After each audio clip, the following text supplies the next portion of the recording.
The fourth issue that was discussed also was the request for a special unit in the Ministry of Education to look after the concerns of the mission schools.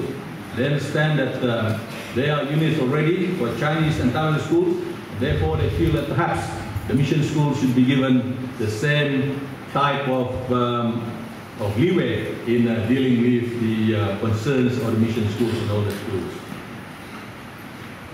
The fifth point that was made, sir, is that it is appreciated that there are people, there are students who come to the school who are not academically oriented. They're probably not the best person, not the best people to go into universities, and so they would require some type of education that would meet with the expectations of society, and in order for them to get a job when they leave school. And some of these students are best suited to vocational type training, and it is thought that perhaps some of the existing mission schools can be converted to look after the needs of these type of students. An example given was the Montfort Boys Town in Kuala, and the Montfort Youth Training Center in Kota Kinabalu, of which, as it happened, I'm also the chairman of the Board of Governors.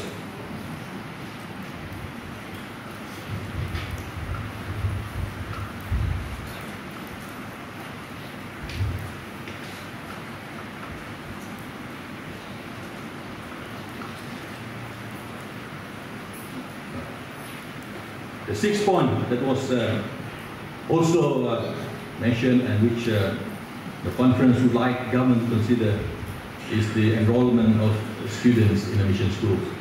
It is felt that there are ex-students and benefactors of the schools who perhaps wanted their children to be enrolled in the schools, but otherwise could not be enrolled because the decision has to be made by the education authorities in the education department. And therefore, the humble appeal is perhaps that all these students can be accommodated in the mission schools to maintain the ethnic balance in the schools, which is managed by the missions. The question of mission land came in as number 7 for discussion yesterday, and a lot of those stakeholders feel that they have leasehold lands upon expiry. Sometimes they're not renewed, sometimes it's renewed but with heavy premium slapped upon them. So the request is that perhaps all these leases can be renewed with only minimal or nominal premium, and payment of annual rent kept to a minimum, because it is, after all, used for educational purposes and nothing more than that. The conference also noted that there is a need for the facilitation and recognition of mission school meetings, the meetings with the heads of mission school and so on and so forth. At the moment, they can only meet at an ad hoc basis and at very great expenses to the school themselves. The ninth point that was discussed also, the position of Bible knowledge, the subject in mission schools. This is an issue, I think, which has been for a long time been articulated by a lot of authors, and it was felt yesterday that perhaps the time has come to look at this policy, to see how the mission schools can be allowed to have Bible knowledge and prepare the students for this alongside pendidikan moral. Perhaps pendidikan moral can be relooked to see whether in fact this can be replaced by something like a people's own religion. That was some of the discussion yesterday. There has also been a discussion on the question of the re-privatization of mission schools. There are mission schools who feel that they can afford to run their schools with the support of the community, and they feel that perhaps they should be given a chance to get the schools back, and they will run the school based on government syllabus, and the students will pay the fees for the teachers and so on. And therefore, it is felt that perhaps government may want to see whether this can be relaxed, so that more and more of these type of schools can be in the hands of the private sector. The conference also recognized that teachers' training for mission schools is very important, and that if it is possible at all, that the government should assist the mission school in supporting training institutes that are existing, or set up training institutes for the mission schools. There has been also a request to see the number of subjects. At the moment, there has been a proposal that the number of subjects that a student can offer at the SPM examinations every year is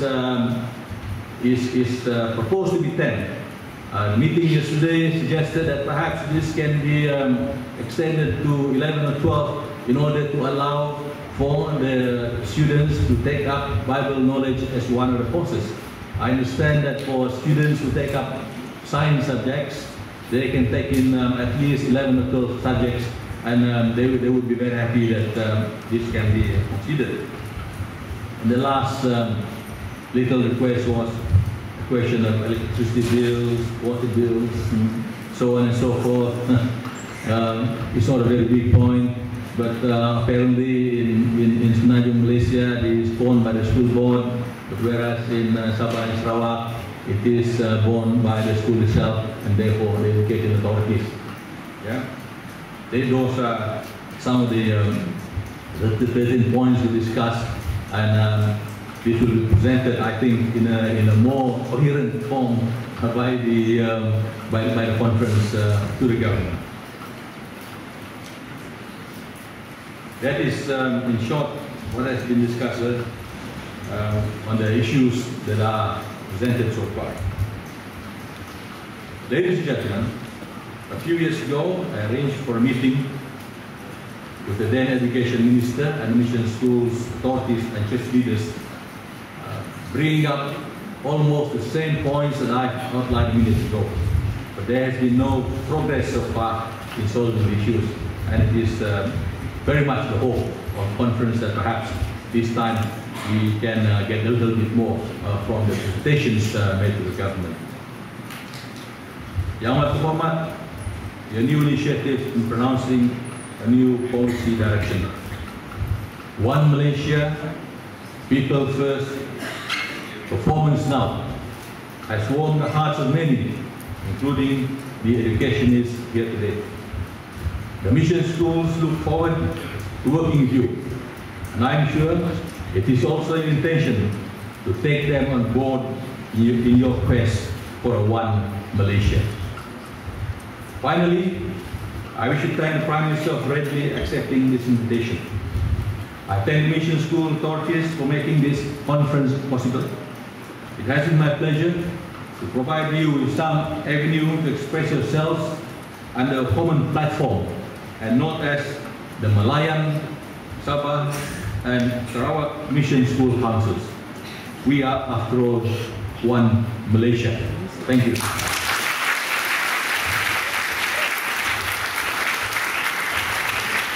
Thank you, Councillor Director, for that wonderful service.